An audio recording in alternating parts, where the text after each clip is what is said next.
Find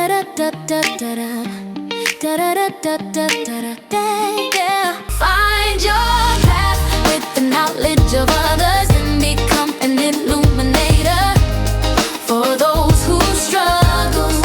Guide their way just by being true and being in alignment, because it comes naturally to you. On self-discovery wisdom, we share to find inspiration with lessons for millions. We hope you listen. Good morning, good afternoon, and good evening, everybody. Welcome back to another edition of Choose Positive Living right here on selfdiscoverywisdom.com. I'm your host, Sarah Troy, and my guest today is Michael Wood. He says for the most part of his life, he's lived with a constant noise in his head. Fear, self-doubt, the kind of quiet anxiety that turns every situation into a problem. Through years of intense internal work, meditation, education, facing the fears he's been running from, he found something he didn't know existed: real, lasting peace. And once he had it, he started seeing pain everywhere, in his friends, family, strangers, people who had simply normalized feeling bad. That's why he built Learn to Love Being New, to give people the actual mechanical tools to take control of their minds, rewire the subconscious programs running them, remember who they are underneath all that noise. The message is simple: your thoughts aren't who you are. Your pain doesn't have to define you, and peace isn't something you have to earn. It's something you come back to.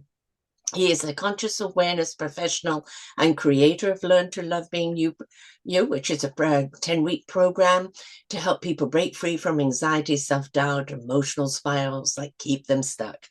After rebuilding his own life from the inside out, he decided to help others rewrite their beliefs that shape their reality and connect with part of themselves they forgot they had.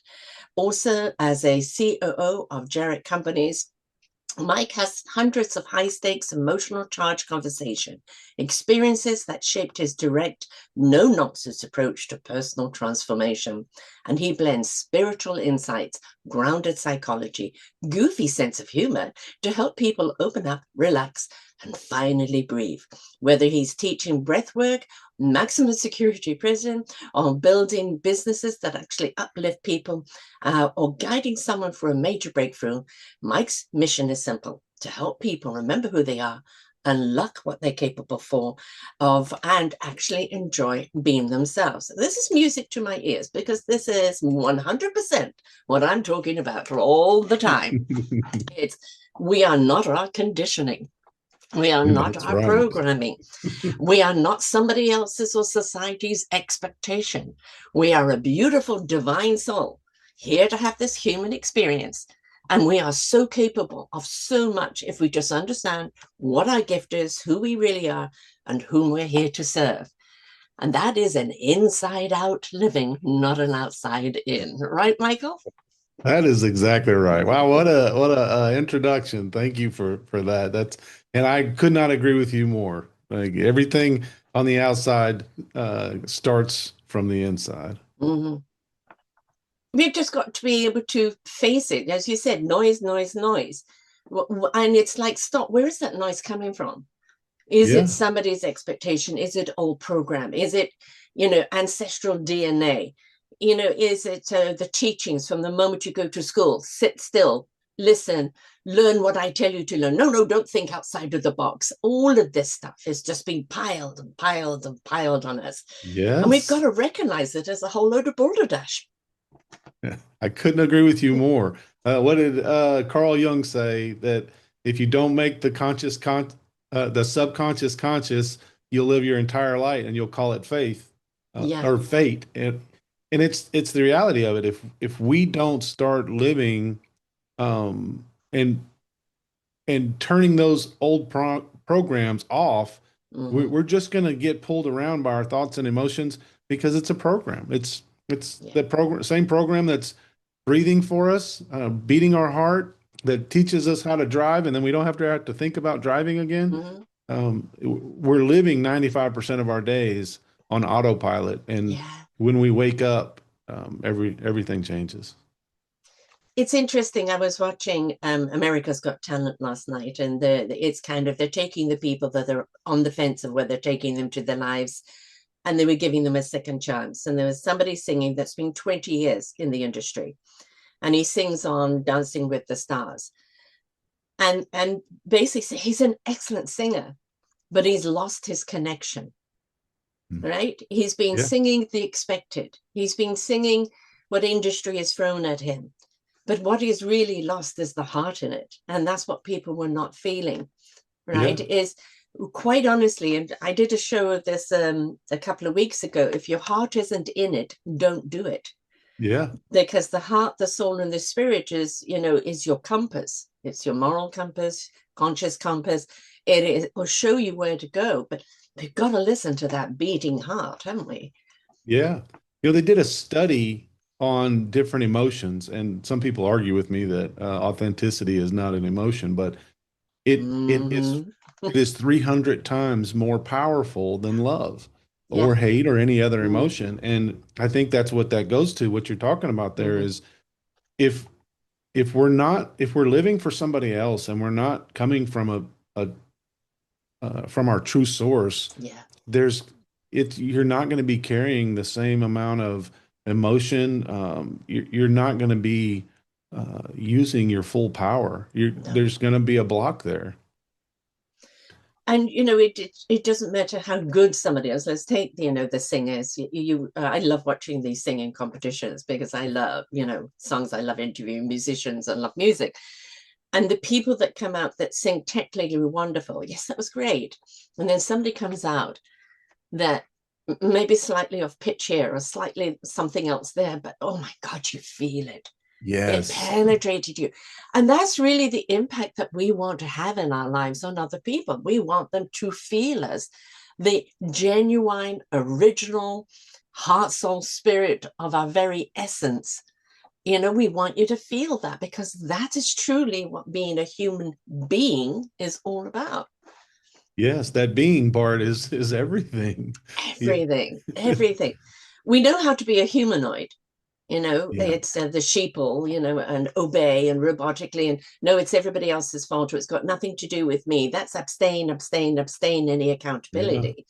But being that being is actually being completely authentic and with integrity in who you are. But we don't do it alone. We have a higher power, God, universe, source, spirit, energy, what anybody wants to call it.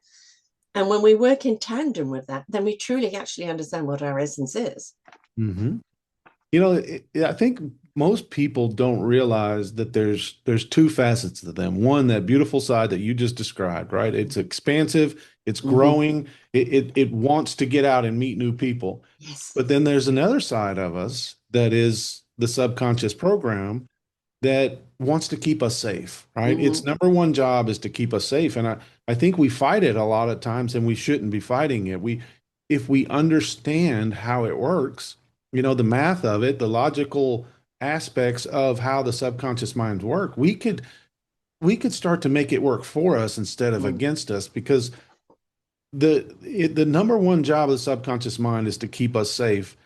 And as it's trying to do that, it constantly scans our environment for something that happened in the past that was a fearful thing, an old negative core belief, and it thinks it's going to happen again. So it's constantly scanning that to keep us safe. So it's telling us, hey, you were made to feel like you weren't smart as everybody else when you were a child.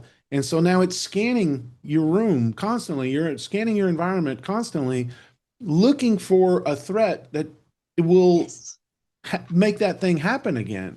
And so we wonder where the noise in our head is coming from. It's literally coming from those old programs, and they can be rewritten so easy if you just understand the fundamental properties of how the subconscious mind works. It's really relatively simple to start making it work for you instead of against you.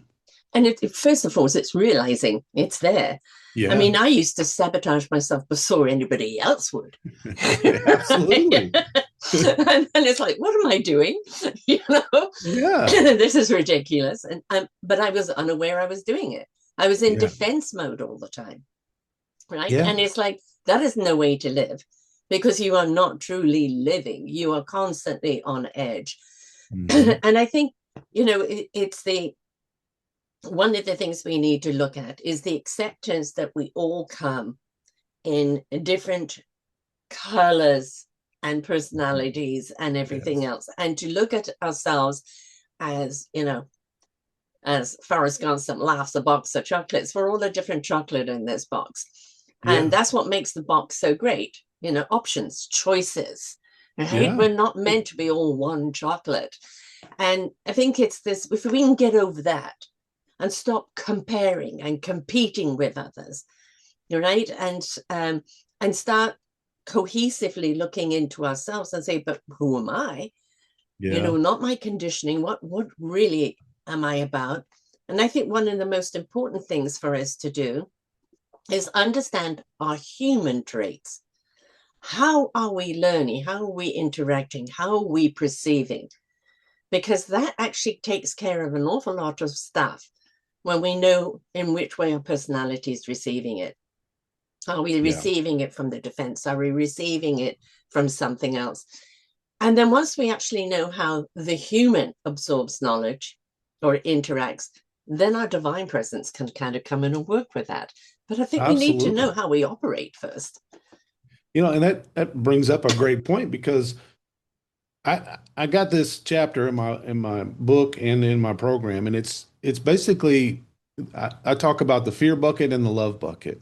And it's Mm-hmm. basically at any one time you're going to be producing a fear drug, cortisol, or you're Mm-hmm. going to be producing oxytocin, which is a love drug. Most people don't even Right. know about the love drug. Mm-hmm. But if there is a switch in your head, because you can only produce one or the other at any one time. And there is a switch in your head that you can manually switch it whenever you want. And that switch gets flipped by the content of our thoughts. Yeah. And the first time I heard that, I was blown away. I was like, wait a minute, I can make myself feel better just by changing my thoughts. Like, Yeah. not just woo woo, I feel better. No, No. like I'm chemically shifting myself into a place of happiness. And I started doing a gratitude journal and realizing like within myself how that works. But later, Yes. as I started maintaining that state, right? Because I started to learn how to not just do it manually, but to make a new program that constantly keeps me over there. But one thing I learned is that when we go into that default mode network, Mm-hmm. our brain power drops from 10 to 60% based off the intensity of whatever fear based thoughts that we're having, whatever panic mode we go into, we could lose a tremendous amount of our intelligence. And so when we're trying to solve a problem, when we're trying to navigate Mm-hmm. the world Mm-hmm. and we're in that state, we don't have full capacity of our brain to solve the problem. So No. we literally become dumber as we're trying to solve a problem and we wonder why we can't navigate ourselves out of these problems. Exactly. And because we can't have clarity if we're all Yeah, crunched up. Everything about it, the exactly. oxygen in our body, nothing is in flow. We are fluid creatures. And where our oxygen, our blood, our chi, our energy, our fiber optics, everything in our body needs to be in flow. You look at Yes. a river, you look at the ocean, you look at the wind, you look at the current underneath land, everything is in movement. And we can't be in stagnation. When we Yes. become fearful, what happens? Crunch up, Everything. Yep. stagnation, no flow, no clarity, just fear based. And you see it all the time that when people have been attacked and they freeze or they Yeah. crunch down, well, why don't you hit back? Well, fear has got them paralyzed, Yes. right? And so we can paralyze ourselves from moving forward by stepping into, oh, the what if, right? Yes. And change it to, but what if? Exactly. The the human body will literally, like you're saying, it'll lock you up for no reason. And it just doesn't have to be that way. It's in sports. I played sports my whole life, and I always thought the butterflies were just a normal part of what was Mhm. happening. And then I would go play. on at a college gym with college players as a sophomore in high school, and I could compete with them. And then I would go get in a game in high school with junior high or with guys in juniors and sophomores in high school, and I would tense up, and I wasn't even I was a shell of the player that I was able to play with, just 2 or 3 days ago on the weekend. It drove me mad. Yes, because it's It all a mindset. Yes, and we are so much more capable of achieving things in this world when our when we're in the love bucket, when we're producing those chemicals. There's a really cool study that helps people kind of understand this, and they took 200 people, 100 people who were innately positive, glass half full people, kind of Yes. remind me of you, and then we take 100 people who are innately negative, and they gave them this magazine to read and said there is 56 pictures in that magazine, and if you can count how many pictures and get it right in there, we'll give you $100. Well, there was two special pictures in there. One of them said there's 56 pictures in this magazine, and the other one said towards the end, it said if you reference this picture, we'll give you an extra $100. 85% of the people who were positive saw both of those pictures. Mm-hmm. 85% of the people who were negative didn't see either one of those pictures. And so not only are we have more intelligence when we're living in the love bucket, but more opportunities are around us. Yeah. People are struggling to start a business or do whatever. If you got your head up in the line to go get coffee, you might meet somebody in line because you're happy that could help your business, because there's opportunities all around us, and you're able to take advantage of them when you're in this positive, happy state where you're pulling in from the environment, not shutting it down. Don't be afraid to say hello. Exactly. Comment Yes. on what they're wearing, comment on the weather. It's like, God, I need this coffee. Start the conversation, right? You have no idea where it's going. It might just be something pleasant for the moment. Maybe somebody's having a bad day, and you because you've seen them and you've addressed them, it automatically shifts it. It's the same with the poor barista. They just get people coming grumpy because they haven't had their coffee yet. How about say, how's your day going? Shitty? Oh, it's going to change from here now, love. And it just is that shift of perspective. We all have bad moments and bad days, and it's okay to be grumpy. Get the grumpies out, but don't let it become the drivers, right? We don't want it in the driver's seat. Absolutely. And you're just shifting those chemicals. Yes. You're shifting chemicals, and you're opening up your entire environment. Everything can physically change, and it stops killing you. Exactly. Cortisol produced nonstop all day will literally kill us. 85% of all illness now is being linked back to stress, which is cortisol. And if you Joe Dispenza's done a bunch of tests now that if you flood yourself with oxytocin, it produces another drug within you that's aminoglobulin B, I think is what it's called. And it will literally search out whatever is wrong with you and heal you.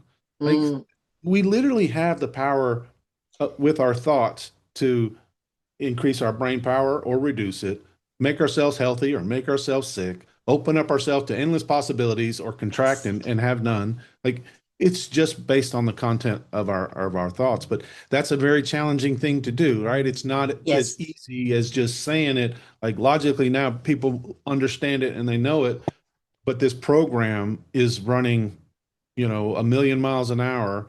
Science is basically saying the subconscious mind is a million times more powerful than the conscious, right? It's going to take over and it's going to derail you. If you've ever tried to meditate, you realize how quick you're going to get distracted. It's because it's constantly trying to protect you and scan for something to. Right. And this is why I'm kind of saying as a human race, we need to raise our consciousness, because that is trust, that is a faith, that is a love, that is a harmony. Right. And the more that we're in that with other people, the more that we become not only the healers of humanity, but the healers of the planet. But we have to raise that consciousness. But have you read this book, Who Moved My Cheese by Spencer Johnson, MD? I have not. Okay. I'm a true colors coach, so I talk about the 4 key personalities, but in here there are 4 personalities, 2 mice and 2 men, right? Okay. They all live around this abundance of cheese. And one day the cheese is gone. So the mice, Sniffy and Scurry, go, okay, it's gone. Let's go sniff around and scurry around to find more cheese, right? It was Yeah. a good run. Let's move on. Him and Hara is like, well, Hara's like, I don't know what I'm going to do. Where do I go next? I'm confused. Why did the cheese go? I have no idea where to start to look for another load of cheese until it's really hungry and it realizes, well, I've got to get out of here. I'm going to starve. Hem is angry. Give me back my cheese. Who do I have to sue? Who do I have to kill? You give me my cheese or else. And in the meantime, withering down to nothing. And Yeah. we need to actually understand which personality trait are we. Because when we Yeah. know what we are, if we know we have a tendency to be a hem, that negative, it's all your fault, and then you're not taking any responsibility, accountability, this is what you're going to get. Yeah. Starvation. But when you look at it and go, okay, well, you know what? The only person that's going to feed me is me, so I need to go around and find out where the food is. Right? Yeah. Then it doesn't become so difficult. It becomes more of an adventure. Right? Yeah. So if it's really comes down to a lot to do with our human trait, but an awful lot to do with what I call lackitude versus gratitude. And if you're living in lack all the time, I don't have, I've been screwed over this, then that's what you're going to attract, because misery loves Yes. company. When you're in Yeah. gratitude, even for the small things, grateful for the coffee this morning, right? Yeah. Grateful I got up, all right? Yeah. Grateful that I'm doing this today. When we live in that, we raise that cortisol, we raise that consciousness, we live in that space where we Yeah. start to see everything there is to be grateful for. But when you're in lackitude, you'll find everything to be miserable about. That is Yes. a choice. And the beautiful thing about what you're saying there is if you woke up every day, this is actually week 1 of my program, is because the first 3 weeks you're training yourself to manually shift yourself, right? And Repetitive, the first repetitive, repetitive, right? repetitive, yeah, you Yes. have to write down, wake up every day, start your day out as soon as you're physically capable of it, write down for 10 minutes what you're grateful for, and you're going to start your day in feeling wonderful. But after a month of doing it, Yes. it becomes a program. And Yes. now you'll be randomly going through your day and you'll just have a random thought. Look, I am so grateful for the sunshine today. This is Yeah. amazing. What a beautiful day. Yeah. And it's just random. And so randomly now you're shifting yourself over into the love bucket and producing the wonderful chemicals, and opportunities are showing up, and you're getting to use the full capacity of your brain, and life just starts to shift and change when we do those simple things. And it doesn't mean that shoot isn't going to happen, It's going because to, that's yeah. living. It does mean you know how to cope with it. Now, Yeah. everybody needs an initial reaction: shock, disbelief, fear, whatever. I always say spend that emotion. Don't become emotional over the emotion. Yeah. It's there for you to register because something has happened. You've got to go through that process of those emotions. And now it's like, okay, what am I going to do about it? I Yeah. have in my arsenal all the things that I know need to, and well, because I'm Yeah. coming from that higher consciousness, I know what I need to do. Right. And I've had my tears, I've had my pissy spat, I've had all of that. Now, what am I going to do with it from that Yeah. level? Not from the pitchfork, but from that higher plane. And so one of the things that the tools that I like to use to identify that, and it's actually week 2 of the manual part, is for us to become the witness, sit in that Mm, witness seat. And I like mm, to use meditation as a moment, as a tool. That's how I was taught this, by a yogi who basically said, hey, during meditation, when you have a guided meditation going on in your head and you get distracted, that moment you remember that you're supposed to be meditating is gold. Because mm, if you can hold on to the thought that you're thinking about tomorrow's work or whatever, and you have the thought that I'm supposed to be meditating, you actually have 2 thoughts at the same time. Okay, if I have 2 thoughts existing at the same time, who's witnessing that? And mhm. if you could hold on to it for 2, 3, 4, 5 seconds, something happens inside, right? There's like a knowing that happens. It's like when the Wizard of Oz, you pull back the curtain and Yes. you see the little old man with the loudspeaker, and nobody's afraid of him anymore. Right. When we could sit in that witness seat and witness two thoughts at the same time, or really even just start to logically understand that these thoughts are not mine, I'm the witness of them. Right. All of those thoughts, they lose their power, they lose their grip on us. And then an emotion is just an elevated thought. Yeah. And so now the emotions lose their grip on us as well. Right. So when we have those moments where things flare up, we can just sit with it for a second, witness what's going on. It doesn't change that our stomach feels gross. It doesn't change that our neck is full of tension. But after about 2 to 3 minutes, maybe 5 minutes of just sitting with it and not reacting, we'll get our brain power back. Then we could respond intelligently instead of reacting in a negative, responsive way. Right. Life It's becomes just so take much a easier. breath and sit with it before you react with it. I'm going Yes. to add an adage there for people with ADHD. Moi, and quite a number of us. Hey, me too. So to sit and just meditate, no. People can meditate in different ways. They can walk in nature. Yes. They actually could have their hands doing something, right? A lot of my meditation will be me putting up my shows, editing my shows, because I've done it so much, it's just automatic, right? I can plug my Single brain point in. of focus. Yeah. It's busy doing that, so my thoughts can really have that moment of presence. And so if we do have a battle with concentration, don't beat yourself up for it, because you're probably ADD. An awful lot of people are, and an awful Yeah. lot of people who are creative are. It's just how to manage it. And I always say, give one part of your brain a job.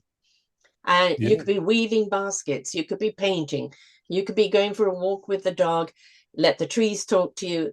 You can meditate. It's where you go where you feel the presence. Yeah. All right. And so if you're concentrating on your walking or watching the dog, that's part of your brain doing that. The other part is open and ready to receive. Yeah. Single point of focus is everything. That's exactly what you're talking about. If you could get your brain to focus on one thing, Yeah. it brings 100% of your attention into the present moment. Now we stop time traveling into the future with anxiety. Yes. We stop time traveling into the past with depression, and yeah, peace and The joy gift of starts the to present shine is in through. the now. Yes. Yeah. Yes. Absolutely. You mentioned knowingness, my favorite word. And yeah, I kind of call myself the knowingness coach. And for me, it is that divine download which ignites our soul wisdom that's given to our heart in truth, and then given to our spirit in action, for our mind to know what it needs to know in clarity when it needs to know it. Yes. Right. And that's just, I know what I need to know in the now, and that's all I need to know. That's it. Yeah.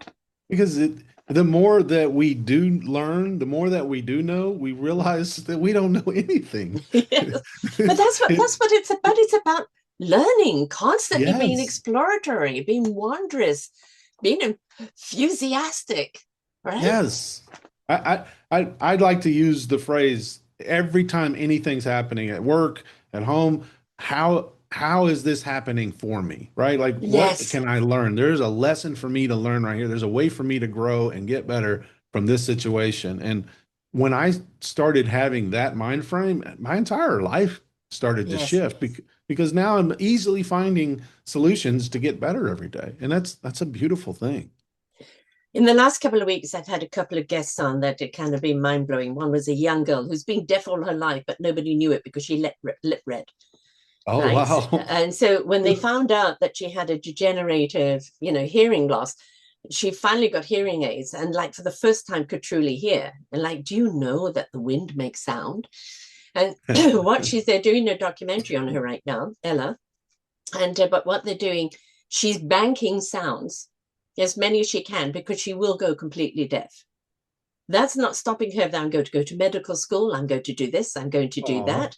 And if I have to do it deaf, I'll do it deaf. I lip read for the first, 18 years of my life. Right. But Yeah. now I know when I feel the wind, what it sounds like. And now when I, see that, I know there's a sound to it that I can remember. So she's banking the sounds. And then this week I have an artist who literally only has half of an eye's vision. Otherwise, she's completely blind, right?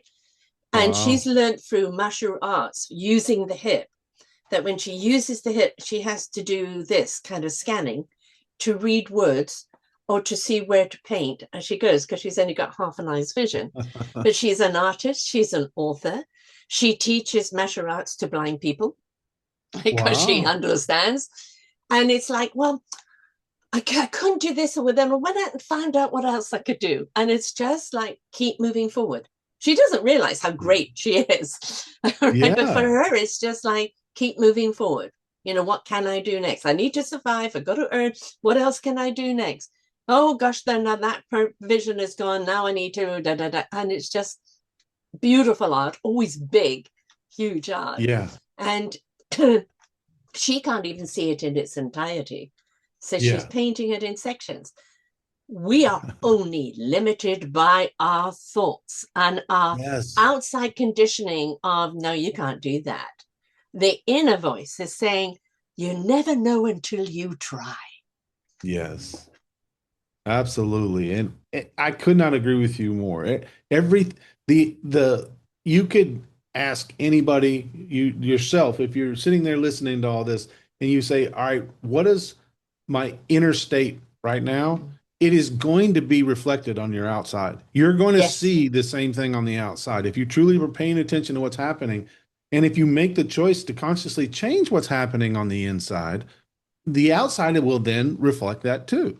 Yeah. It's beautiful but unfortunately, we were never taught these things, you know. No, because let's face it, you know, religion, education, you know, government programs, society as a whole, it's just fit in.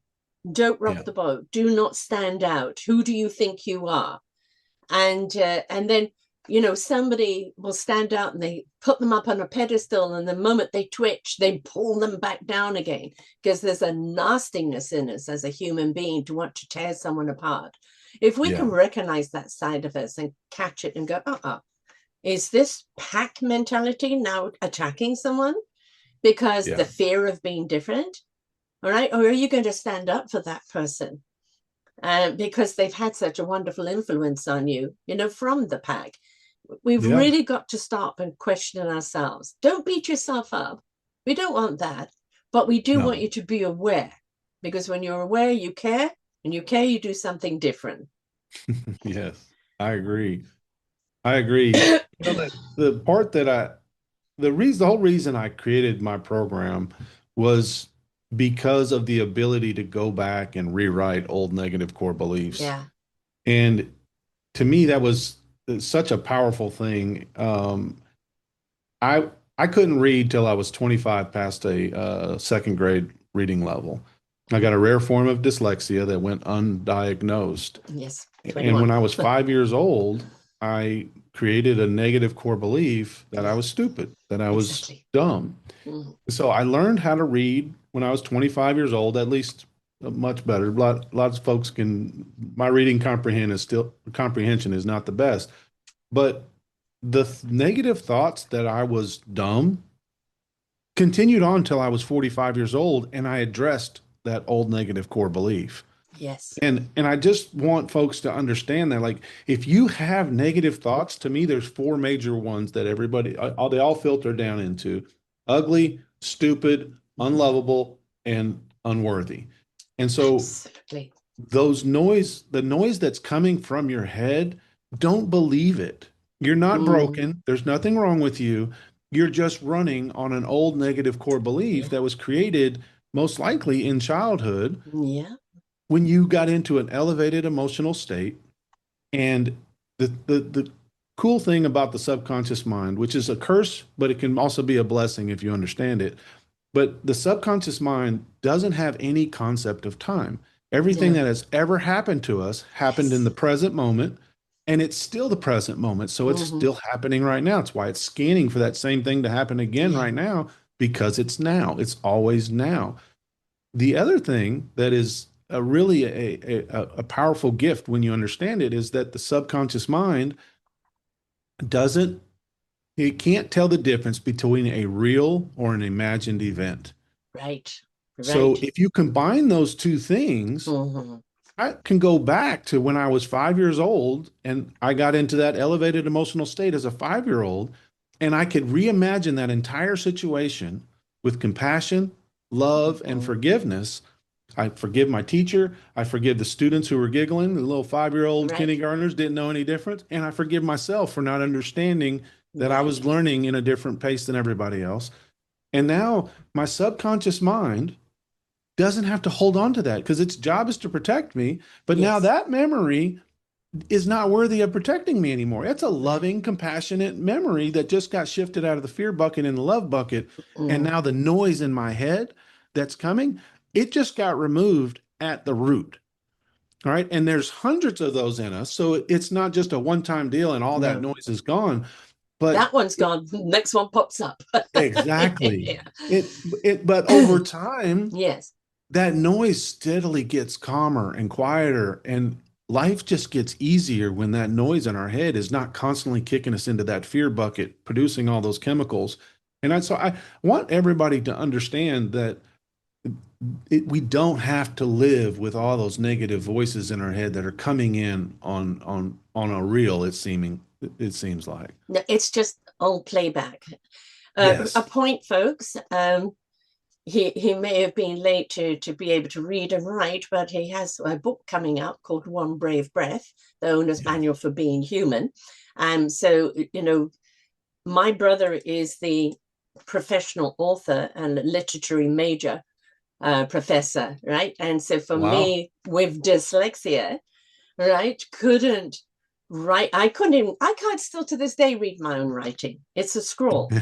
So when I was 46, I got my first computer and I could start writing because if I made a mistake, I could copy and paste, I could erase. And I Yeah. started realizing I had a voice, Yeah. right? And I started blogging and then it went on to other things. I've now written in books. I've written my book. I'm on another book, about to produce another anthology. And it's like, yes, my brother is the professional, author, and he can help me make sure that things are in the right order. But that Yeah. doesn't mean the content is any less Yes. valid. We have programs today that can tidy things up, right? I Yes. use ChatGPT as my editor, and along with my brother. There are so many things that can help us organize things if we have these challenges. But your challenge isn't your identity, it is purely your challenge to overcome. Yes. Yes. And you bring up another beautiful thing that for me was life changing as well as identity.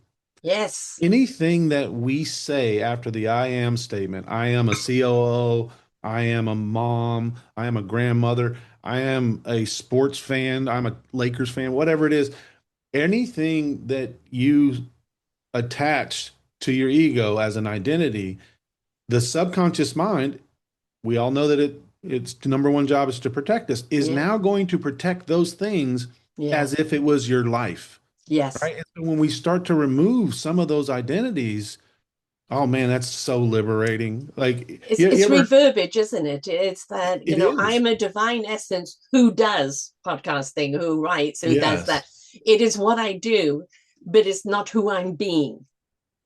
Yes. So I've worked with this with my son, when I've coached people, I use a slightly different thing, same exact message, but I am not a with my son when he started coming home upset playing soccer. He was loving it, and then he all of a sudden started hating it. And I realized he had put an ego attachment that he's a good soccer player. I s In one day, in literally 5 minutes of him understanding the conversation and then saying the simple phrase out loud, I am not a good soccer player or a bad soccer player. I just play soccer. And now all of a sudden, he was able to go right back to school, play soccer, and do it. And even more rewarding for me as somebody who had, a rough time growing up, not being able to read in public school. My son has that same rare form of dyslexia. So now he's going through those same experiences, and he'll get upset in class. And now we've worked a little system. He'll get up from his chair, because he's upset. He's a little embarrassed, so he'll excuse himself, go to the bathroom. He'll box breathe for 5 minutes, get himself calm, and then he'll say out loud in the bathroom, I'm not a good reader or a bad reader. I just read. I'm not a good reader or a bad reader. I just read. And then he'll go right back, sit down in class and has zero emotions. He could talk about it and he Yeah. could try to read. And now all of a sudden his subconscious mind's not trying to protect him from him feeling some kind of a funky way. And it's such an empowering thing. And most people have no idea that when the more attachments we put on us, it Yes. makes things difficult. You know, I took I did this with politics and sports, and my life got way better. All of a sudden, I Mm. didn't care about politics Mm. in a way.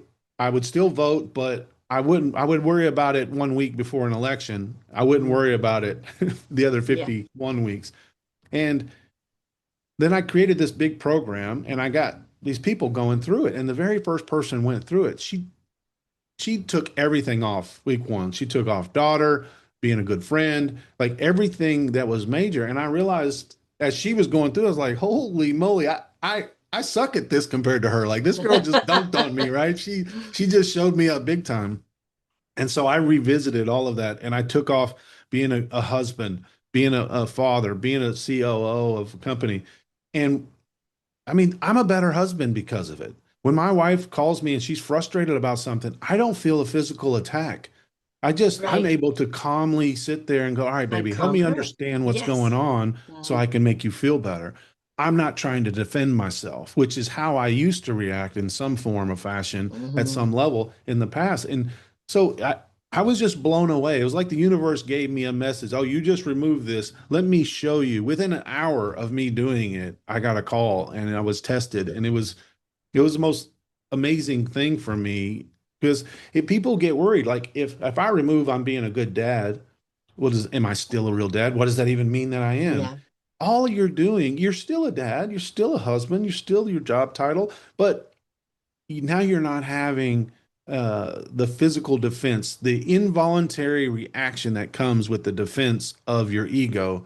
Hmm. That part is now gone. Now you have full capacity and compassion and love to Hmm. be able to navigate whatever situation is going on. It actually makes me a better dad. It makes me a better Yeah. husband, a better boss, all of those things. When we embrace the essence of who we are as a being, not the Yes. human side, the being. The human is the identity. The Yes. being is just the essence of who you are. And your essence should always be in the driver's seat, should always be the first thing people meet. And then Yes. this essence happens to do these things, Yes. right? Happens to be, the husband, the this, the that, etc. That is what the essence is here to do. That's the title of the human. But the being is the essence of who you are. And when you meet people, people don't care what title you are. They No. want to know, do I feel you? Yes. Do I connect with you? So when the essence of you precedes you, it is an aura around you that people feel. They're more inclined to want to get to know you.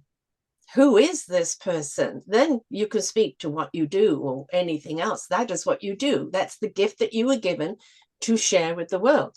But if they Yeah. don't feel the essence of you first, and then where's the door? You're going around with a little hat saying, I am, I am, I am, I am, right? Yeah. In order to open that door for someone to even want to know, share the essence. And that is eye contact, and that is a smile, and that is Yeah. a good morning, or that is, can I help you? And let people feel it. When you ask if you can be of assistance, of help, don't just say the words, be the words, Yeah. right? Let people feel you. I very much believe that wisdom is the feeling of understanding knowledge, right? If we knowledge is for knowledge's sake, and we can go around on that treadmill. Okay, yeah, but what if I do this? Or what if I do that? What if I do this? Well, wonderful data bank that we have in our heads, absolutely incredible. But the wisdom is knowing how to use that data bank that's relevant to the now, Yeah. right? And that's when you Yeah. go, okay, wisdom, oh, I can do this, I can do this, I can do that. Instead of, spinning yourself around in the what ifs, it is the clarity, right? But it's always the essence of who you are first. Yeah. I remember a yogi telling me one time that the most valuable thing that we can give to anyone is our presence. Yes. Truly being with them. Yes. And I that hit me so hard. And I try to make sure I'm not in my head thinking about what to say to you while you're talking. I'm not truly with you if I'm doing that. Right. But if I'm sitting here fully present and with you as you're speaking, taking in all of your information, I am truly giving you the greatest thing that I can give is my presence, 100% of my attention in this moment. Organic conversations, Yes. right? Not Yeah. preconceived. It's like with these shows. I know we're going to be talking around a subject, Right. right? But sometimes the universe wants us to expand or go off tangent. It's all part of it, and then it's just honing it back.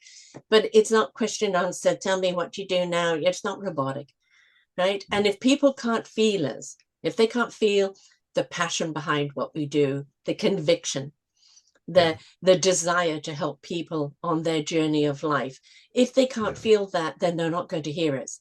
My motto for these shows is listen, learn, and apply. But truly listen. There's always something to learn. And if you apply it, just see how it has an effect on your life. Yeah, that's beautiful. That's a beautiful way. You and I have a lot of similarities. ADHD, Yes. dyslexia, coaching, mindfulness. Like we Right. have a And very writing it's books. yes. And the big thing is we allowed. We Yes. surrendered to the process. We surrendered to that higher plane of love and consciousness. We Yeah. allowed. And when we allowed and surrendered and got out of our ego and expectation and dictation and just became show me the way, Yeah. right? A lot of people want to have that roadmap every step of the way before they take a step. I've always been a bit of explorer. I don't know if I can do it until I try. Yeah. I don't know if I'm meant to go down this road until I go down this road. And I may come to a cul-de-sac, but what did I learn on the cul-de-sac? Or, as what happened to me once in Washington, D.C. I borrowed a friend's car. I ended up going down a road to get back to the highway, but I missed the highway turnoff. And there were three guys there and people of color. I'm very white. And I asked them how to get back. Next thing you know, there's a whole lot of guys with chains and everything else. And I just played Sarah. I am ditzy. I have lost my way. They loved my accent. Where am I from? Am I enjoying America? I had little conversation with them, and then they escorted me to the highway.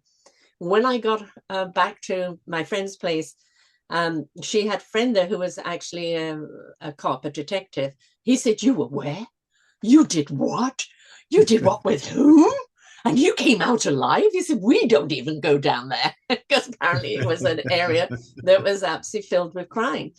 I didn't go with any intention to Yeah. challenge them. I appealed.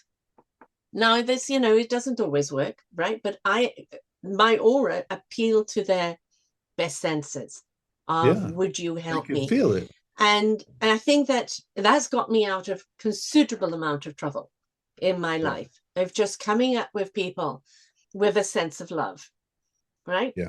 And of course, if somebody is really high on drugs or something like that, that cannot always penetrate, so run. But it's, I think if we stop being so much always on the defense and going for the gun and going for this and going for that, we can diffuse a situation when we come from the heart. Let people feel your Yes. heart.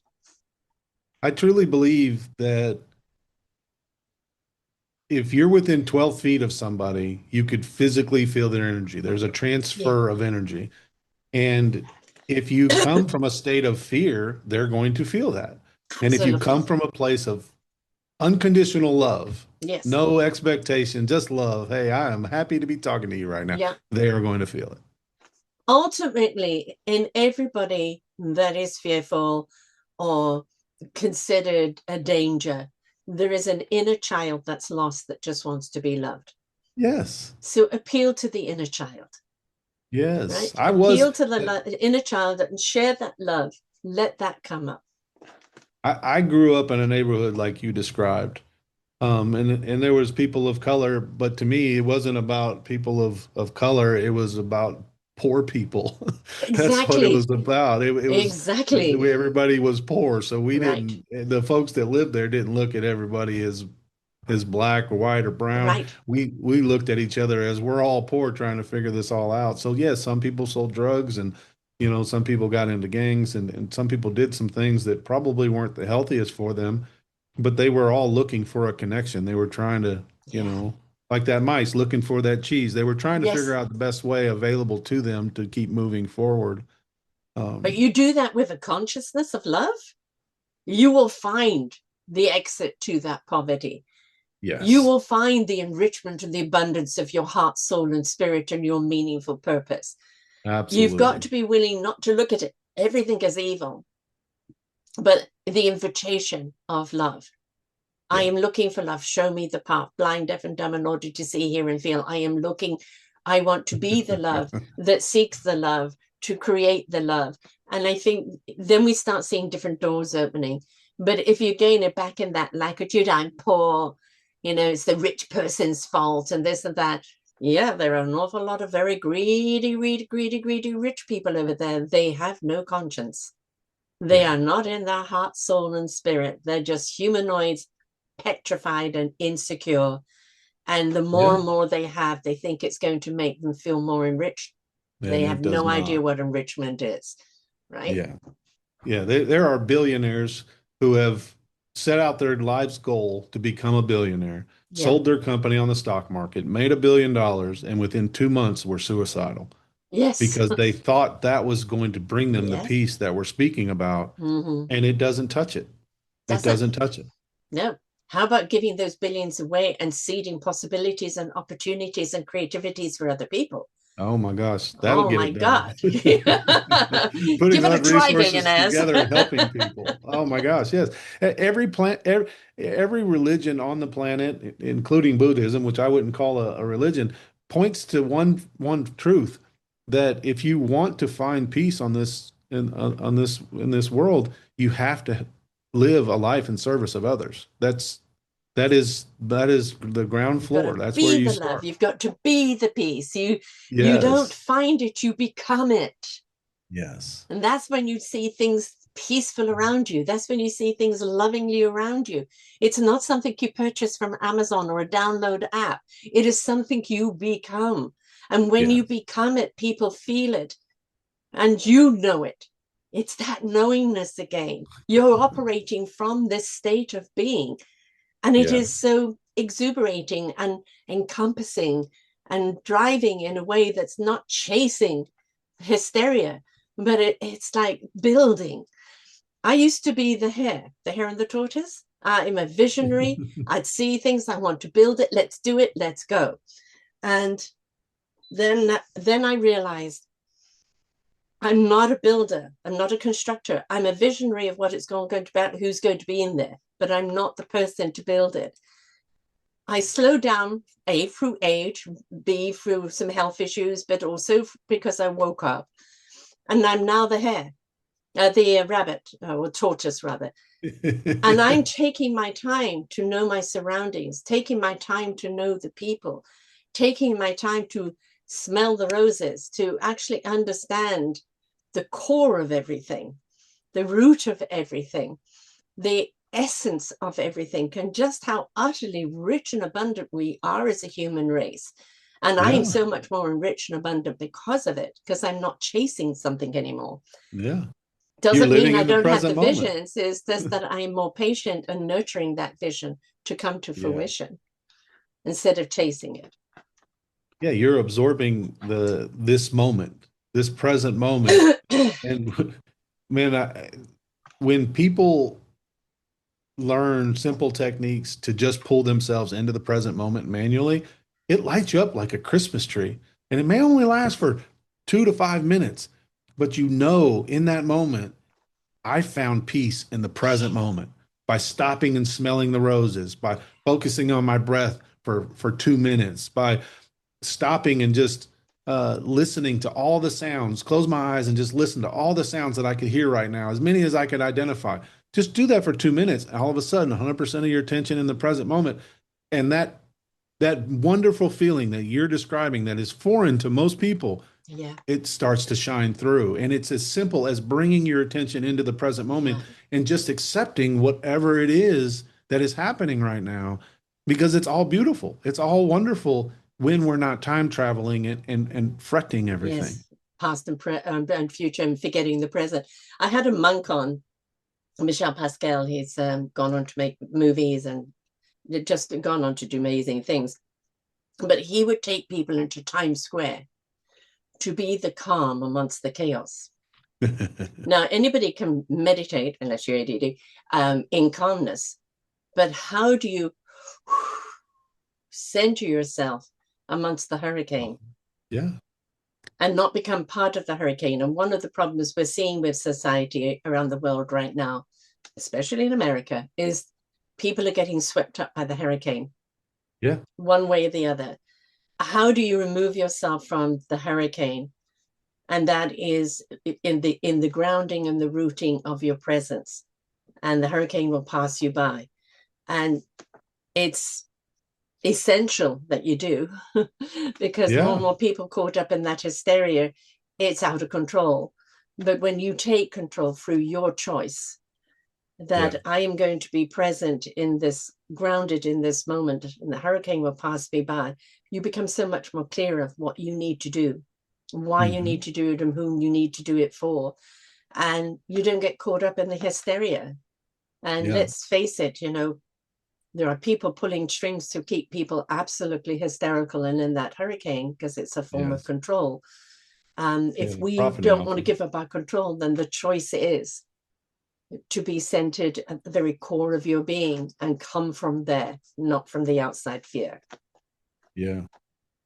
I had somebody kind of tag me as like an American yogi. I'm not an enlightened being. I am not, but I did like the analogy, because I am living like a monk. I meditate at least 3 hours a day.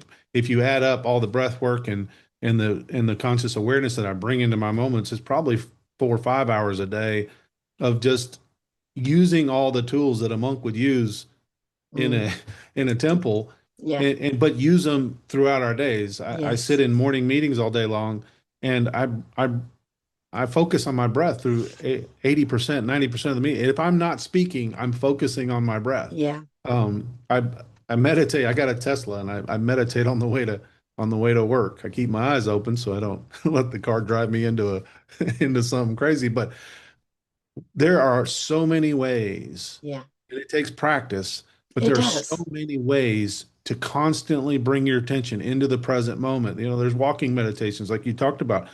Just feel your foot make contact with every step as you're going to the bathroom. Just take that moment as you're walking 20 steps to the bathroom to feel your feet make contact with the floor with each step. That is bringing your attention into the present moment. That will calm you down.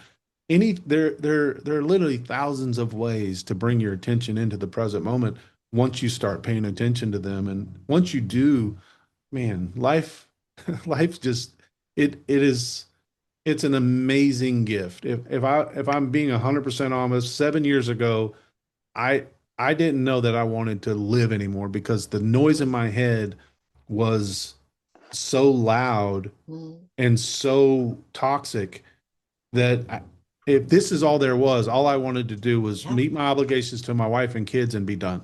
Yeah. And my family and kids, that's what kept me going. And now it's just the opposite. I don't need anything. I don't need anything on this planet to be happy. Like I can be happy sitting in this chair, just sitting in the dark here, and I'll be delightful. There's a gift in doing nothing, isn't there? Oh man, I love nothingness because there's so much clarity in it, right? But it's for a long time, I was in kind of dire straits in my life. And in order to protect my spirit of my soul, I retreated in. So nobody saw anything different because the outside was functional, but the spirit and the essence of me retreated in for a number of years. And I could see the light, and it kept inviting me out. And I went, no, I don't want to go out into that pain, into that tumultuousness, into that attack. The human can fight back. The spirit couldn't, because doesn't fight, it loves. And if something Yes. won't let you love it. And eventually I came out because I was feeling apathetic. And I thought, well, if I stay here too long, I'm never going to come out. So I came out. And at first I felt, oh, it's so bright, I can't see. And then I felt there were shadows chasing me. And then I realized that the shadows were contouring the light to give it shape, to give it meaning. Now I can go into the darkness, for that is where my knowingness is, because I am the light, and I will see something. It's not an escape anymore. It's a place where I see clarity. It's a place where it is just that right? It's one has to go through the process. Nothing happens quickly. It can happen fast if you're ready for it and you're ready to go through it. But this isn't I'm going to get through it to the end and do it faster than anyone else. Wrong attitude, right?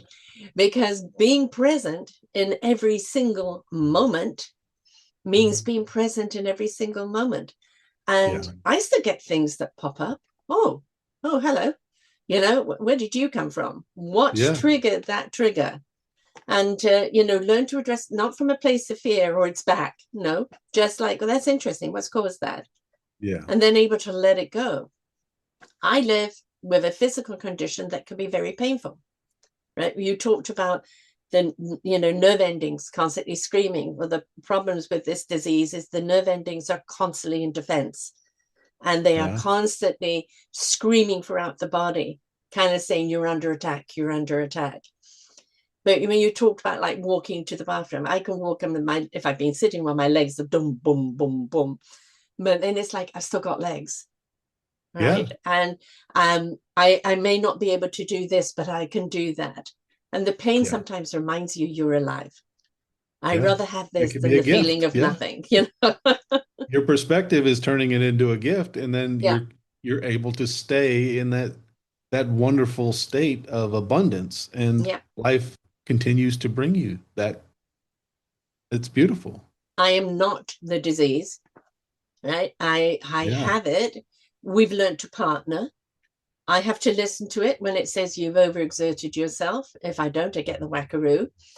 And if I learn to listen to what my limitations are physically, energetically, it gives me all the energy I need for, when I do the things that I love. And so it's finding that balance. But that, whether it's my disease or anybody else with emotional or anxiety or anything else, is you found your boundaries, you find your equilibrium. And if I go outside of that arena and put myself in that position, right, this is going to be something that may throw me off kilter. In order for me to stay in my essence and in my peace, I need to be around tranquil areas and have that boundary. It's not borders, it's boundaries. It's the energy that you wish to live in. And people that are resonating on that lower vibration, piranhas, most of them, because they just want to suck your energy out of them to feed them, right, is that you need to remove yourself from them. You can meet them if they want rise up with their energy, and then you can help them. But you can't go down there and get them. They'll suck the life out of you. And you can't let them come up to you until they've changed their energy signature. It's every single one of us' job to come to essence of ourselves, to know who we are from the essence out, to know who we are as a human, being human, and understand what our gift is and whom it's for and how to serve. That is our job. There are people along the way, like yourself, that will help you understand, help you have the skills and the tools that you can apply. But ultimately, it's your application. It's your dedication to yourself as to whether you will awaken to this loving peace that is begging you to embrace, which is yourself, right? We're there to help, but ultimately people have to walk the path themselves. That expansive part is screaming. It's part of the problem. It's screaming to liberate you. Yes. And we're not paying attention because too much chatter. Right. So, we do literally have to switch things off. I think part of the reason why people they don't do anything is is because they don't know what to do. Like Exactly. they Yes. can look at it, but then okay, what do I do now? Mm, Now that I have this, what do I do? But I think if you're able to make the first step in being aware of the noise, mm, then whether you're reaching out to you or to me or to literally 5,000 other people that are out there, whatever is resonating with you, you pick up the phone and call somebody, log online and try a program, right. try something different and bring your attention into the present moment and go search out some help. And your higher self is going to guide you in the right direction. When you get Exactly. pulled to something, that is the thing you're Yes. supposed to do. Yes. And And so do follow that. not talk yourself out of it because the head Uh-uh. is there to no, no, no, it's not safe. You don't need to do. Oh, Yes. shut up. It is like trust the core, the heart, and the very Yes. core of you and your gut, right? When those Yeah. in alignment says just do it, right? Then Yes. then you go, okay, it will reveal itself of what Yeah. it's meant to be. If we go in there with demands or dictation of what we want it to be, it will not be able to reveal itself in the truth of Mm-mm. its reason. No. And so we've got to be willing to, as I said, step out the blind, deaf, and dumb in order to see, hear, and feel. Be vulnerable. The greatest gift you can give to yourself is vulnerability. Trust the universe, God, source, energy, whatever you wish to call it. Trust it. Let it guide you. Let it be the compass, and surrender and allow, because Yeah. it will lead you down that path. But the biggest thing is, and this is what your work is doing, is so important. In order to get to that vulnerability of surrender and allow, you've got to get to know how to manage the chatter in the head. Yes. So for people, you're that first step of how we look at this chatter, what we do with it, where we put it, and how we bring up that conscious essence. So now it's ready for that next level. Yeah. And it's liberating. The Mm, first three people that took my program, and they were gifts to me because my program wasn't even fully completed at that time. Two of them were on anxiety meds. And just mm. going through the manual tools, they got off their anxiety meds a week and a half into the program. Excellent. Because and it's been 2 years, 2.5 years now, and they're still not on anxiety meds. Right. Because they They know how to both manage it. Yeah.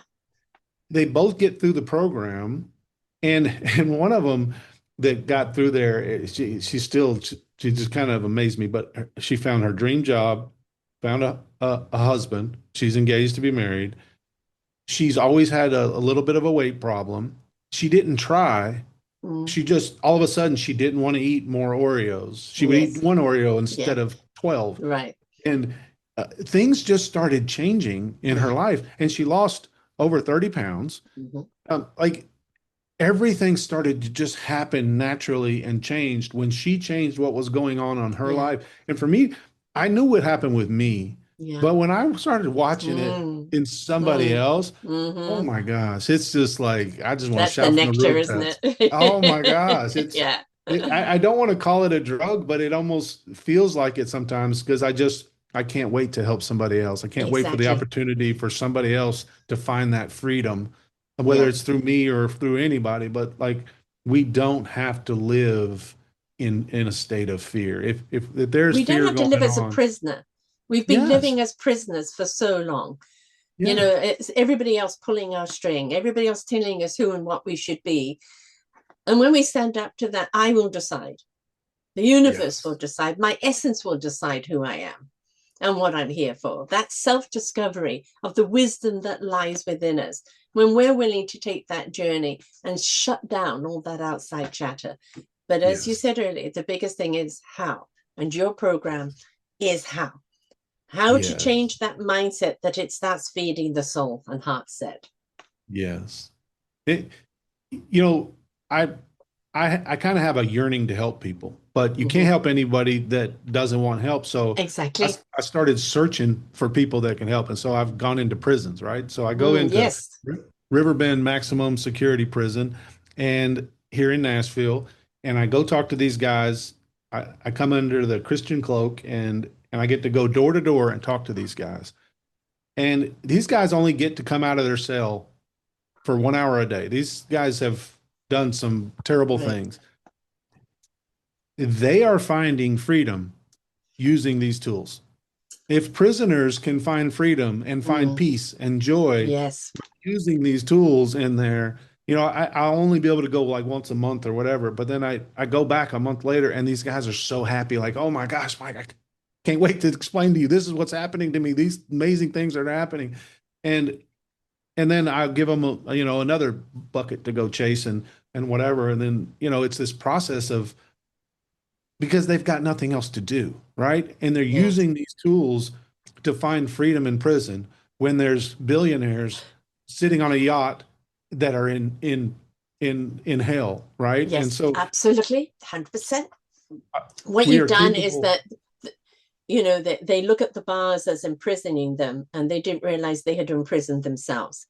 Yeah. You have released them from the internal prison, Yes. right? And so it doesn't matter where you are. When you're free in spirit, you are free, Yes. right? Nelson Mandela said that he spent Mm. 27 years in prison, and on his last years, when he reflected back on his life, that was his most peaceful time of his Yeah. entire life. And he Yes. was grateful for that 27 years because Yeah. of that experience that he was able to go inward and find that I that was inner actually state of on that peace. island when he was there. I went Yeah. over to a function. I like to know that he's just over there. um, yeah, but the billionaires and the art club. I've interviewed an awful lot of people who chased the illusion of what success is. They reach the top of the goal. They're earning a lot of money. They've got the big house. They've got the car. They've got this and that. But they end up with a divorce because they're never home. End up with a heart attack because they push themselves too far. End up with Absolutely. bankruptcy or whatever. I call it the cosmic 2x4. And they've said now they are doing things that they love. They're having more meaningful relationships. They're doing something that out of passion and conviction, and they feel more enriched than they Yeah. ever did when their bank account was full. And I think Yes. that's when I always say that human beings are the e-commerce, not the dollar sign, human beings. Yeah. When we invest in human beings and we fortify human beings to the best they can be, that's the enrichment of society's economy. I agree. Could not agree more. Yeah, being able to lift people up lifts you up. I truly Yes. believe we're all connected. Mm. Science calls it a mirror receptor, but I don't think that's right. I just think science hasn't caught up. But when you say something negative to somebody, you're Yeah. truly saying it to yourself. When Yes. you lift Yes. somebody up, you're lifting yourself up. Yes. There's just one person on the planet. It's just you. And once we start to realize that we're all connected, we're all one. We It's what start. impact can I have on other people by being genuinely me? Not an Yes. expectation of me, but just generally me. Yes. I love the word flawsome. The Japanese take a bowl that's broken and put it back together with gold, right? Yes, I I say love that. take your shattered lives and put them back together with love, with Yeah. self-love. Your cup now is so being put back together with love. Let it run over. Yes. We are perfectly imperfect. That is where perfection lies, in the imperfection, Yes. right? Yes. And that's perfect by whose standards, perfect by what expectation. There are perfect moments in time, Yeah. right? There are You know, perfect we, feelings in the moment, but there is no yeah. such thing as perfection. No, because we beat ourselves up about those imperfections. And going back to that last statement uh, of us being all connected, I I had a very hard time forgiving myself. That's a part Mm. of the Hmm. process, right? We have to Yes. learn how to forgive others and forgive ourselves. And I learned how to forgive myself through a daily practice of Yeah. forgiving everyone for everything. Somebody cuts me Yeah. off in traffic. Oh, I forgive you. You're in a hurry to get home. I hope your Yeah. kid's safe and you get home safe to them. Mm. I would just come up with random reasons to forgive everybody for Yeah. everything all of the time. And after about 6 months of me doing that every day, just religiously, I messed up and my brain just piped up out of nowhere and said, wait a minute, you've been forgiving everybody for all Mm. this. You need to forgive yourself too. And then it started coming back to Yeah. me. But I had to practice forgiving everyone else before I was able to forgive Right. myself. And I think that's universal. I think it's very difficult for us to forgive ourselves, but it's very easy to be judgmental and all those other Yeah. things. But if we are going Yeah. to start the process, starting it by forgiving others makes life a lot easier, and it keeps you in the love bucket. It keeps you happy, Yes, gives you more exactly. intelligence. Exactly. And that love bucket keeps growing. It kind of reminds Yes, me of the Beach Boys songs, good, good, good vibrations, right? that's The right. more you You send just out get to those keep good it. vibrations, the ripple effect. And yeah, make sure that they come back to us, because there is always like, oh my God, I did what?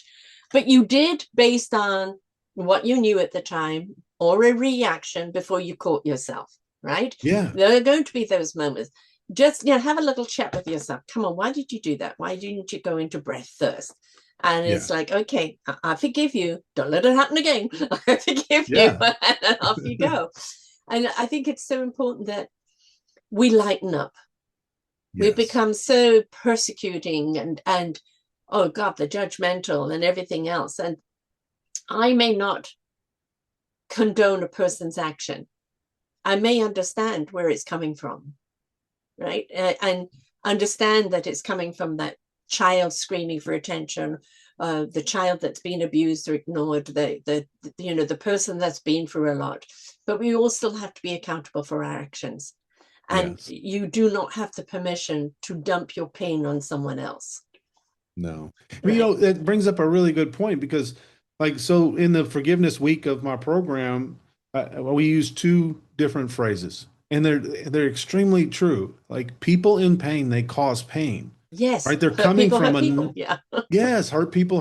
And the other one I like to use is from Jesus. I stole it from him. Is I forgive them for they know not what they've done.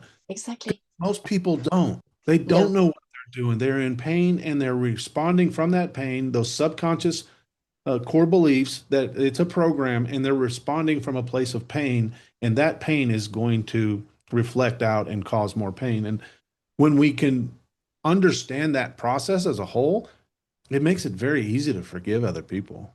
it's back to being aware. Yeah. When you are aware, you start to care. When you care, you go and do something different, or you change something. And it's like, when you're aware that you may be judgmental of yourself, are you judging yourself? Are you judging this person? Or are you taking a moment to understand where this person comes from? You can, not condone the action, because again, everybody is responsible, but you Yeah. can understand where it's coming from. So can we send love and good vibrations to the heart of that person, Yes. to the soul of that person, that their journey of understanding what they've done is hurtful, and go on their own forgiveness journey? But we can't, if we send hate vibes, all we're going to do is turn up the hate. We've got to send love vibes. You're not condoning the action, but No. you're understanding and forgiving from where it comes from. Because a It person frees that you. lives in love ain't going to come out and slaughter you. No. When we forgive people, it frees us from the pain that was caused. We stop carrying the pain that was done to us. It frees us from that. Forgiving ourselves also does that. It's definitely harder, but to your point, like when we're living in that state, it doesn't mean that I may forgive somebody, a family member, for doing something to me that was terrible, but it doesn't mean I got to go to the next Thanksgiving dinner. Exactly. I can still protect myself. Those are It the just boundaries I was talking about, right? You don't have yes. to put yourself in that situation. Yeah. No, because that's going to set you up for more pain. That's not Yeah. fair. You're worthy of taking care of yourself. You don't have to subject yourself to more Right. pain. Forgiveness has nothing to do with the other person. It's about freeing yourself from the pain that they caused you. I've done shows on that as well, where people have lost people that have been murdered, but they have found that forgiveness. Mm, Again, yeah. not condoning, but at the same time forgiving in order to release their pain from themselves. Yeah. And it's still, very much on the accountability, but it is, why do we do things when we do them? And I mean, when we see people hurting people in an atrocious way, especially children, it's generally people that have been hurt. And a lot of it is they just don't know anything different. They're wired that way, Yep. right? And it's like, let's get to them as children, as they're recovering, and show them there's a different pattern, a different way to go, so that they're not going to subliminally repeat. Yeah. Right? Yeah. Because we see it all the time. Sexual abuse victims, 90% of them were abused by somebody who was abused. Yes. Like and someone they trusted. they're passing that pain on to somebody else. That's what they were taught, and that's what and it's a pattern that, I mean, consciously they may know it's wrong, but subconsciously, as you said, it's driving. Yeah. Right. Something else and is so driving. The consciousness needs to override the subconscious. I know this is wrong. I'm going to take control of this. Yes. Right? I'm not going to give in to the subconscious, but you've got to be aware that the subconscious is trying to drive and the consciousness has to say no. Absolutely. That is everything. Yeah. Becoming aware of what is happening is the first step in being able to make any change in our lives. Yeah, and I say, like, no shame and blame, no persecution. We do things based on what we know and where we're at. But when we know better, we do better. We become better.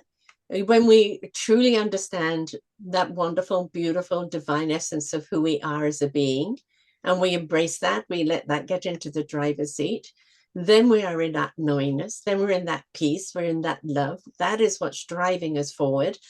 And then a human goes, oh, I like this feeling so much more. I am so much more creative in here. I'm so more at peace. I can see possibilities that I didn't see before. I can see other beautiful hearts where before I was looking for danger. Now I see love. And it changes the whole human perspective. But in order for the heart, soul, and spirit to be ignited, the mind needs to get out of the way. And so the mind needs to say, I'm ready to ignite you. I'm ready to change the verbiage. Choose positive living. Yeah. And what happens when you do that, when I started rewriting all these negative core beliefs, I got to about 100 and something, and I created my own way of doing it. And that's why I ended up creating my program and then writing the book. But somewhere along the line in that journey, I started seeing pain in everyone. Everywhere I went, I started seeing pain, and all I wanted to do was help people. And I realized really quickly I was annoying the crap out of everyone. It was bad. And then I started getting my feelings hurt, right? I started getting in my feels like, man, they don't even care. They don't even listen. I know that I can help them and they don't even listen to me. And I had a yogi basically tell me that if you want to help the world, be the person that is so happy, so overwhelmed with joy, that's living a life that is amazing, that they're like, oh, I need what you have. Harry and Sally, I'll have what she's having.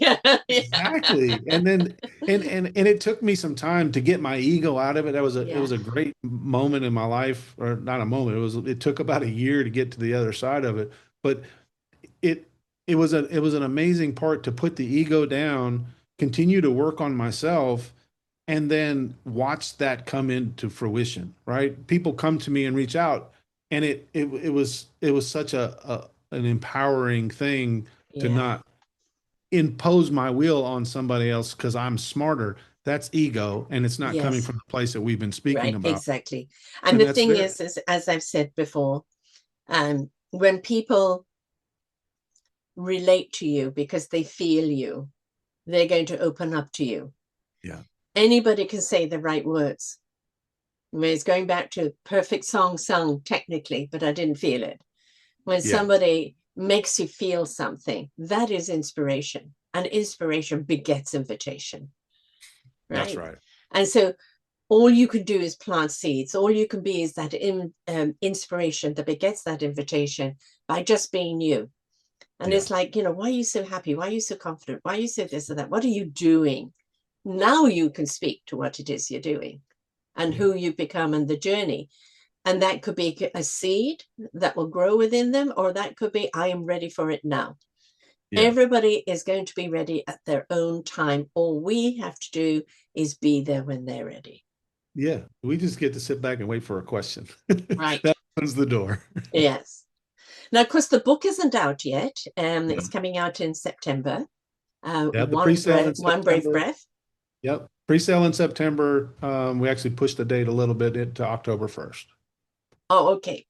I got your book here up on your show page, and when the link is there for people to pre-order, let me know.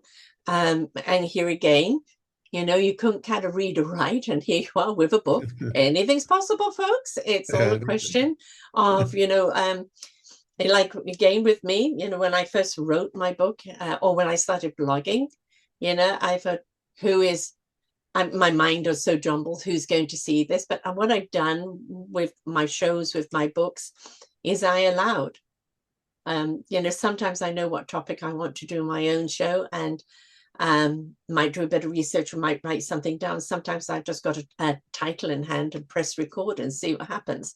I allow. And I did that when I wrote my book. And I think that's the thing, is that we can get out of the ego, get out of the fear, get out of the conditioning, and tap into the knowingness, the essence of who we are, that divine wisdom. It reveals things about us that we never thought possible.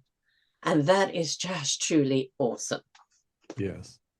Yeah, I hope everybody is able to find that. Message I would have for everybody today is you're not broken. You just don't know. You were never given an owner's manual for how you operate. Right. Yeah. And we just want you to kind of slot yourself in on the right connections. And those connections, those connective points are all love. As he said, that love bucket. You are the love bucket. I firmly believe that the more love you exude, the more love you regenerate inside of you. It is a generator that keeps on giving. And people are afraid to give their love, or maybe I won't get love back. You don't do it for that. Right? No. People will love you that will love you. You can't make anyone love you. You've just got to be the love. And that signature of who you are will attract people that truly are on the same wavelength. But if you want people to truly live in their truth and treat you from their truth and to your truth, you have to become that loving truth. Yeah. You got to learn to love being you. Yeah. Yeah. And as you said, and I've said for 14 years in doing this, it's the hardest thing for people to do. But it's also when you have the right tools and the right conviction and dedication behind it, you start seeing how easy it is just to deprogram, reset, and follow that path of being the love that you seek. Now, let's look at your site, your Instagram, your TikTok, your YouTube, and your podcast. What are all their names, and how do people get hold of you, Han? You can find me at Love Being You, LUV Being You, just letter.com. And that's my website. You could find me there. And then you could also go, I would love to give everybody the first week of my program and 2 breathwork exercises that will alter your physical state. They're absolutely amazing. And I would like to give you that by going to mwoodmindset.com/wisdom for your watching this podcast. And that will help everybody guide you to there. And I'll tell you, one of these breathwork exercises literally pulls all of your anxiety up and then makes it pop, and you can't have a negative thought for the next 10, 15 minutes. It's one of the most beautiful experiences I've ever experienced in meditation. And but I want everybody to be able to experience the manual tools that can alter your state, because it gives you power to be able to take control. You're not helpless. You're not broken. You just don't know how to operate your system. Yeah. And this is a little appetizer for people to That's know what's coming. And of course, the Instagram, Learn to Love Being You, the full name, TikTok, Learn to Love Being You. And then, of course, YouTube, Michael Wood Mindset, where they can find that there. And, Love Being You, folks, LUVBEINGU.com. And the whole point of it is love being you. The book comes out, actually, you said in October. When you've got the link for pre-thing, it will be on your show there for people to pre-order. A book is something that keeps on giving. Not only is it a gift to you, but maybe you know somebody else that's going through something and it's a great birthday or Christmas gift, and say, hey, let's go through it together. We could be each other's support team, right? So, give a book that's going to open people's hearts. when you open the heart, which is the thing that most people are too scared to open. It's been hurt, it's clammed shut. No, when you open it up for the love of you, the love from you, the love of the essence of you, then you literally see the energy of you and your essence, and how, just how it, as I said, it's put it in the driver's seat. It will take you to wonderful places. Couldn't agree with you more. Thank you so much for being here, Michael. It's been an absolute delight having you here today. Thank you so much. I truly enjoy the conversation and the wisdom that you're sharing. Right back at you. And anything is possible, right? It's all a question of talking to the old programming, saying, you're not serving me, off you go. And learning to love oneself through breath, through all the actions, deprogramming, reprogramming in the love vibration. 100%. Yes, that's where it's all at, is turning your focus inward and facing the what we would say darkness, right? Yeah. Whatever is blocking the way is the way. So it takes courage, but if you can summon that courage to move forward in spite of the fear, your life will change. 100%. Come on in. The waters are great. Until next time, folks, we wish you love, for we know that you are the love, and we need your love in the world. Until next time, bye for now. We hope that you enjoyed the show. There are so many more for you to listen to right here on selfdiscoverywisdom.com. Come and hear the illumination that's going to shed light on your path. Find your path with the knowledge of others and become